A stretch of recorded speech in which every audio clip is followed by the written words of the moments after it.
Salutare, dragi urmăritori, și bine v-am regăsit în scurta, dar spectaculoasa noastră călătorie. După cum v-am spus în vlogul trecut, călătoria noastră continuă de pe Transapusiana spre două locuri fascinante într-un peisaj natural spectaculos, spre localitatea Roșia Montană și cariera Roșia Poieni. Haideți cu noi să aflați lucruri interesante despre aceste două locații.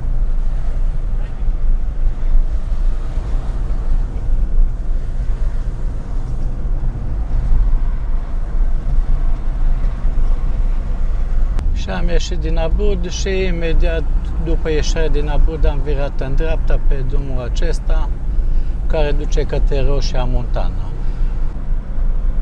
Și am ajuns în Roșia Montană, care este cea mai veche așezare minieră din Europa, documentată din anul 131 pe niște tăblițe cerate scrise în latină sub numele de Alburnus Maior. Sub pământ se află zeci de kilometri de galerii săpate cu dalta acum aproape 2000 de ani. În 2021, locul a fost declarat Patrimoniu UNESCO datorită valorii universale a patrimoniului minier roman. Din anul 2000, o companie străină a dorit să deschidă aici cea mai mare mină de aur din Europa, folosind cianura pentru extracție, ceea ce nu s-a mai întâmplat din motive ecologice.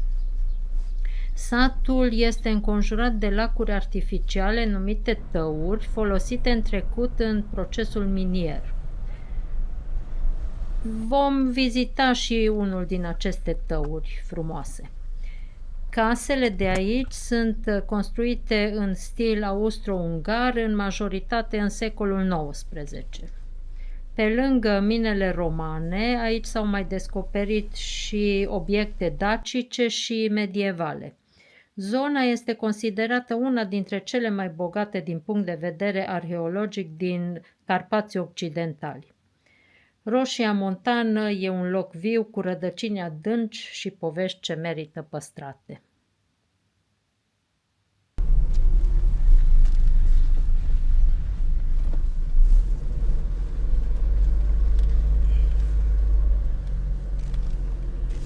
Ușor stânga către Vitiu 146.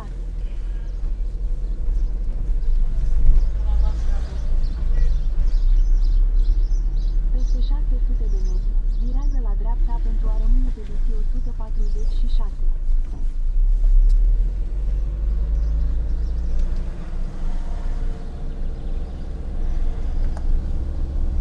Am văzut aici un lac și la lacul acela vrem să mergem, da? Nu știu pe unde ne duce navigația. Am încercat să ajungem la carieră, dar era drumul atât de rău, plin de stânci, de pietre din acelea sfărâmate, că îți tăia cauciucurile și ne-am întors.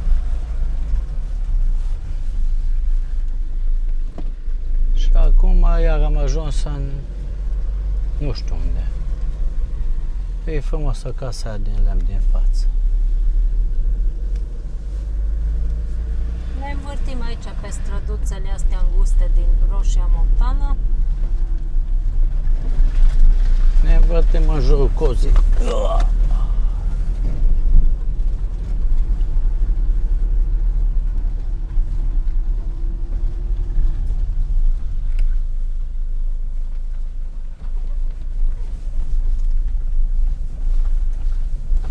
Pe harta asta are drum comunal asfaltat.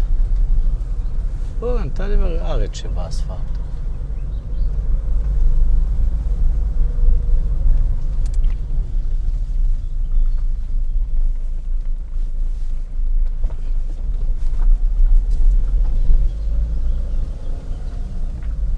Opa, vine o mașină.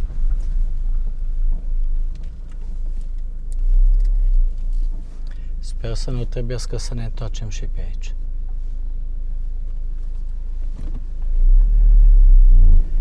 Da, am văzut pe aici multe mașini din județe diferite care se tot învârt înainte și înapoi.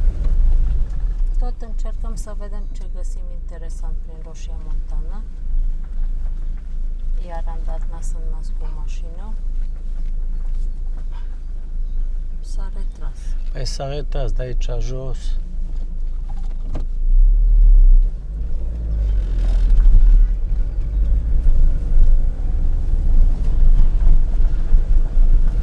Are loc.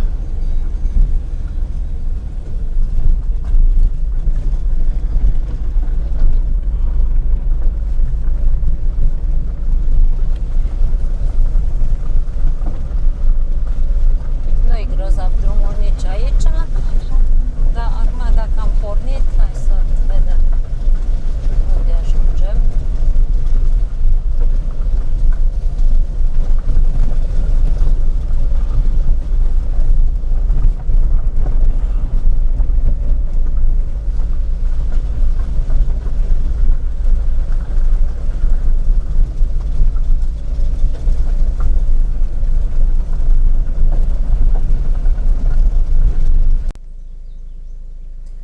Și aici, de pe marginea drumului, avem o priveliște de ansamblu asupra văii. Cred că acolo e carieră. Și aici e valea frumoasă. Adie un pic vântul, în față niște munți. Și aici e drumul ăsta pe care urcăm. Haideți să mai mergem. Și am ajuns pe drumul acesta, am urcat. N-am filmat când am urcat, că e o curbă foarte abruptă și n-am apucat. Și aici avem lacul. E un tău. Tăul Țărânii.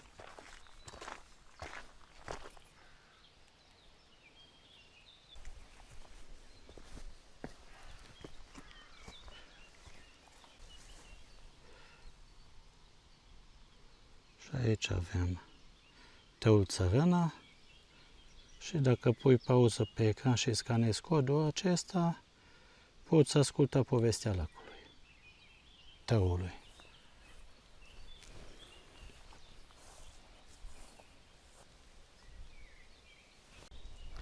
Și acolo, în față, pe dealul celălalt, este și mina Roșia Montană undeva, dar nu se văd de copaci. Și eu am deschis site-ul și aș putea să vă spun câte ceva despre Tăul Țarina din Roșia Montană.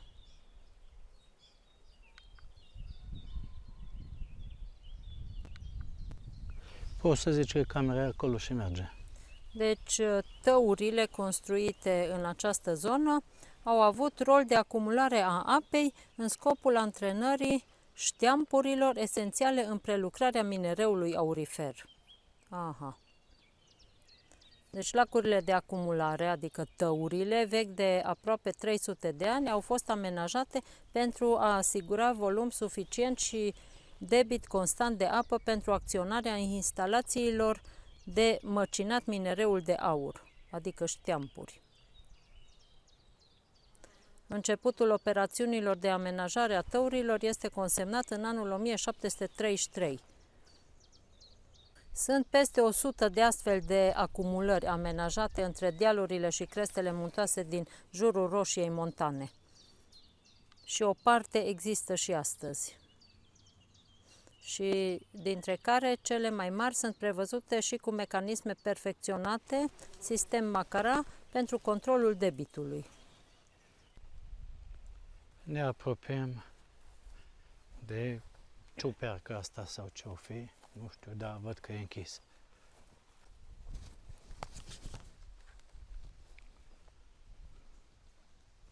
Rezistă? Da.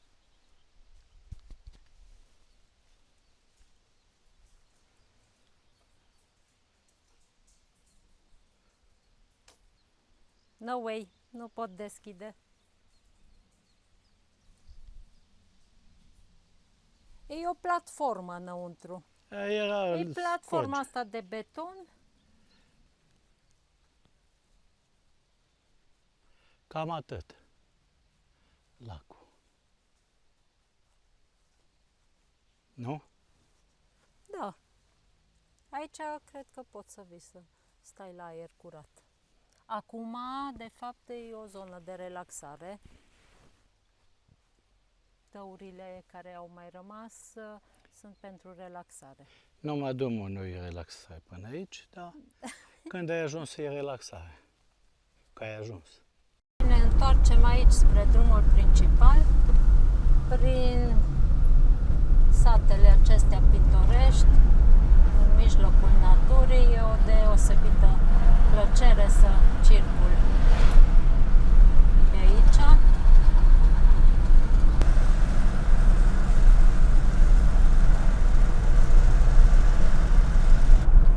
Deci acela jos în vale era Abrud, ce am filmat mai înainte.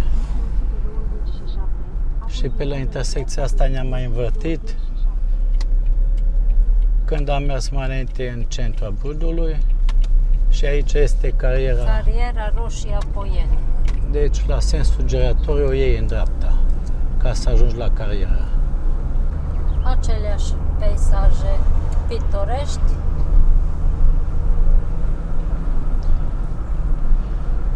10 km scrie până la carieră. Să sperăm că aici drumul va fi în regulă și o să ajungem la carieră, să vedem și cariera dacă tot am ajuns aici.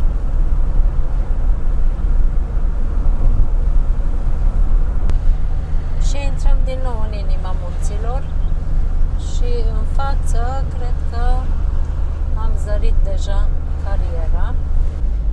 Obiectiv minier Roșia Poieni, deci mergem pe drumul bun.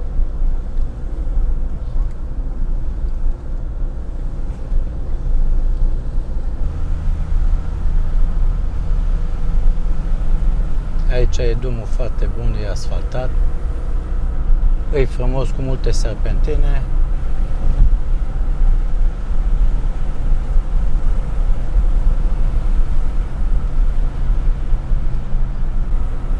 Ni se deschid priveliști minunate aici. Munții. Uitați cât sunt de frumoși. Deci, obiectiv minier Roșia Poieni.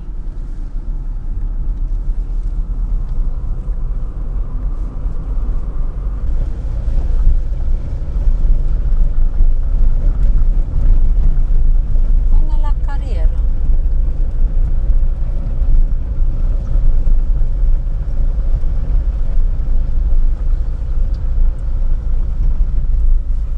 Și aici ai capăt de drum.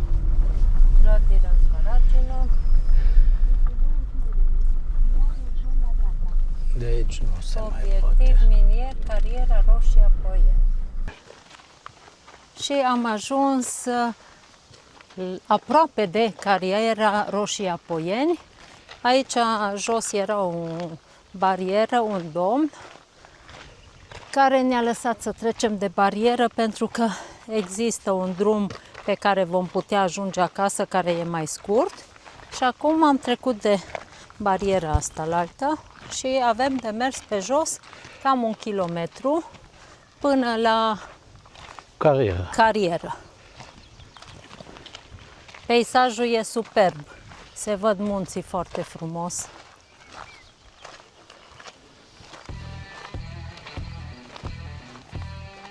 Aici câteva utilaje. Utilaje vechi, ruginite.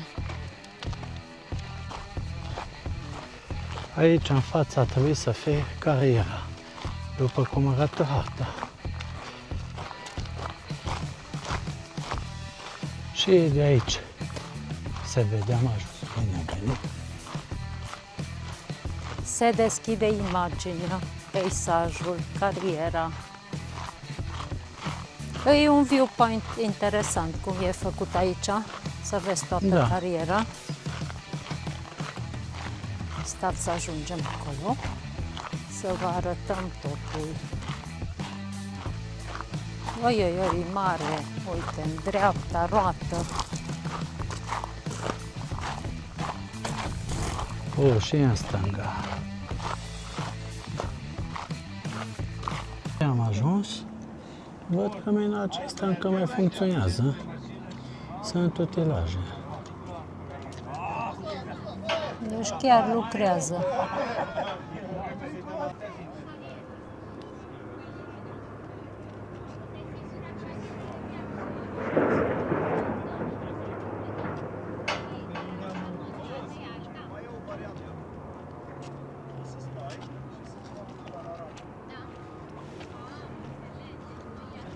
Partea stângă de mult nu mai fost excavat, că deja cresc plante.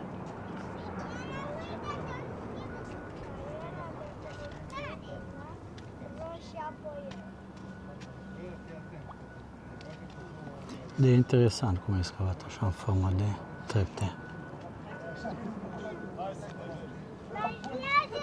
Nu? Da.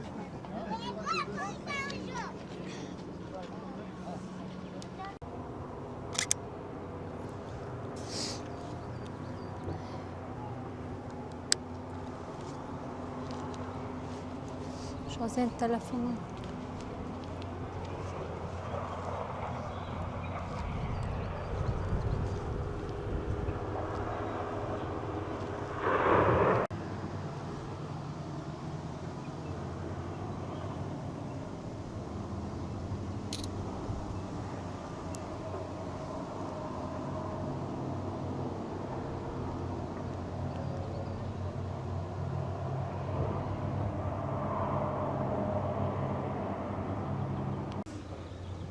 Cum ți se pare cariera? Mare. Imensă, nu mare. Foarte mare. E prima dată când văd o carieră atât de mare. Și e interesant cum se mișcă pe aici mașinile, utilajele. Uite, buldozerul încarcă platformele la camioane, camioanele se deplasează, acolo în capăt descarcă.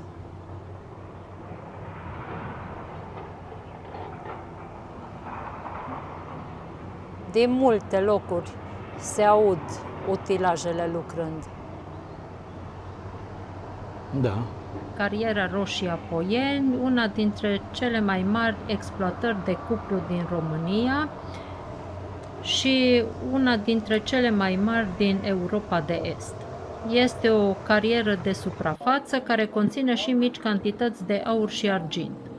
Este una dintre cele mai mari cariere deschise din România și este o mărturie a setei noastre pentru resurse. Cariera este o adevărată imensitate deschisă în munte cu o adâncime de peste 500 de metri și un diametru de aproximativ 2 km. Este atât de întinsă încât pare că înghite totul în jur.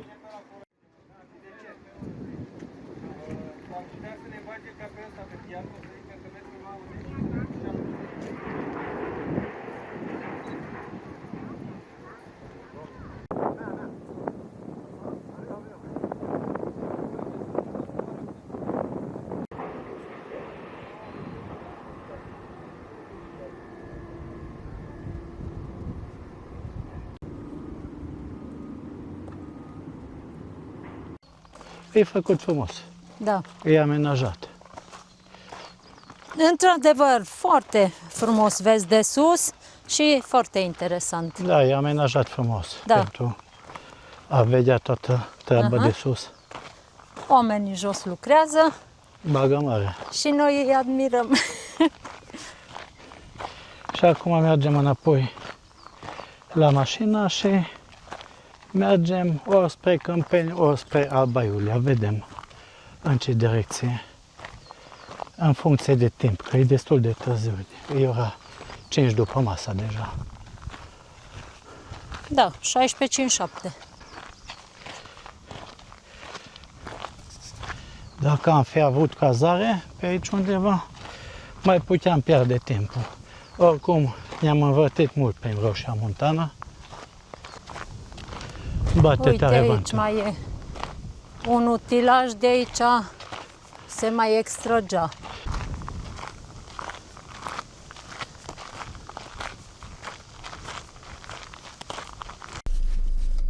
Și ne-am întors la mașină, ne-am pornit acum spre Câmpeni. Spre Câmpeni. Spre Câmpeni. Și aici am întâlnit, mai jos de barieră, tot așa resturi de la fostele utilaje. Deci aici nu se mai folosește acest utilaj. Sus văd că avem niște antene și în stânga sunt munții. În stânga se văd munții. Foarte frumos. Se vede lacul acela. Asta nu e lacul acela unde am fost noi, e altul. E Acum. alt tău. Alt tău. Că aia de scurgere, capacul ăla de metal, e chiar pe margine. N-are pod. Mergem pe drumul acesta și vă mai arătăm ce întâlnim în traseu. Oricum, munții sunt frumoși, uitați aici stânci, peisaje. Aici e o baltă, probabil de la prea multă ploaie.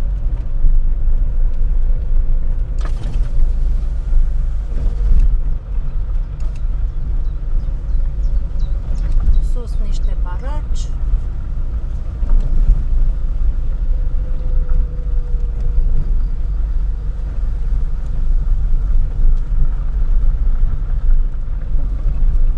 Nu e chiar atât de rău. E foarte prăfuit drumul, e drept, dar nu are măcar gropi multe.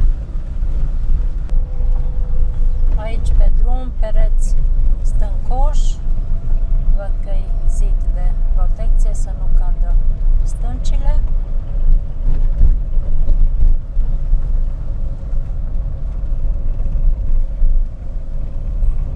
Și coborâm.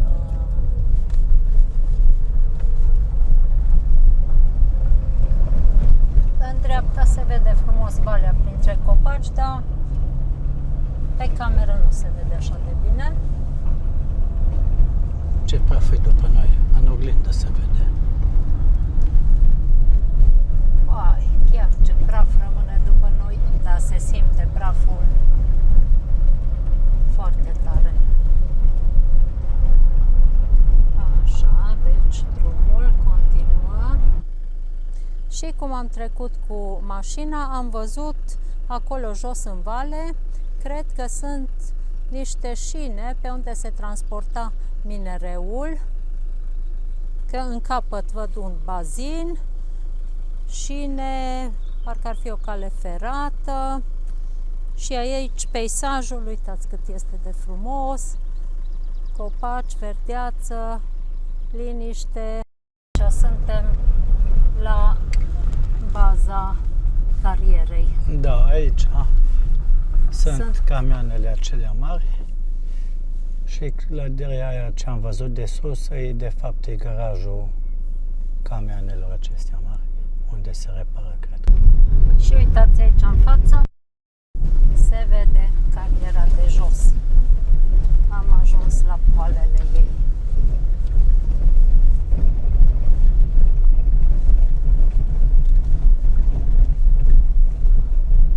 Cariera dealul Șgheabului.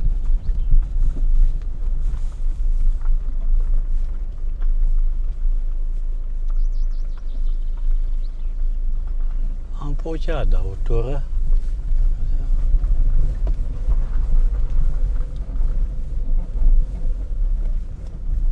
Unde să dăm o tură? Prin cariera, cu mașina.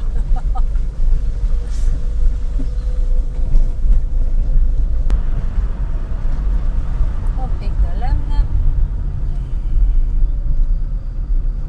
Și aici trecem peste Arieș. Arieș. Am ajuns pe drumul de pe Valea Arieșului. Acum ieșim pe drumul principal.